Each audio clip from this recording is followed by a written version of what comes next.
استنى. انا كنت ماشي طبيعي جدا وفجأة شميت ريحة، وقفت في الشارع كده زي الكمبيوتر لما يهنج. انا رجعت سنة 2003 ليه؟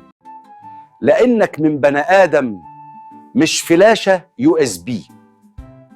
طب ليه دماغي يفتح ارشيف ذكريات انا اصلا مش طالبها؟ هو انا طلبت افتكر لما كنت في ابتدائي؟ الريحة يا صاحبي دي مش مجرد ريحة، دي رسالة صوتية بس للمخ. يعني الريحة على كده بتعمل واتساب. الريحة رسالة واتساب من غير كتم ومن غير حذف ومن غير ما سحت بالغلط. بص في المخ جزء اسمه الجهاز الحوفي، ده مسؤول عن المشاعر، الذكريات، وكل حاجة وجعتك في حياتك. ده القسم اللي شغال 24 ساعة والمنطق واخد أجازة. بالظبط. الريحة تدخل المخ مباشرة.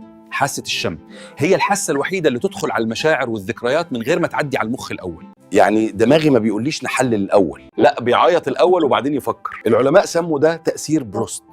ريحة واحدة تخليك تعيش الذكرى مش تفتكرها بس. يعني أنا لما شميت الريحة كنت عايش المشهد مش متفرج عليه.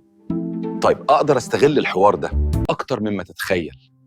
لو ربطت ريحة بمذاكرة، بنجاح، بسعادة، مخك هيخزنها مع بعض. يعني كده أقدر أعمل ذكريات مستقبلية. أنت بتبرمج نفسك، فالمرة الجاية تشم ريحة وتقف فجأة. ما تقولش أنا ضعيف، قول دماغي لسه فاكر. قلنا في التعليقات أكتر ريحة ترجعك لذكرياتك. بص قبل ما تسرح وتشم أي ريحة ما تنساش تعملي لايك وشير علشان أفكرك بكل جديد.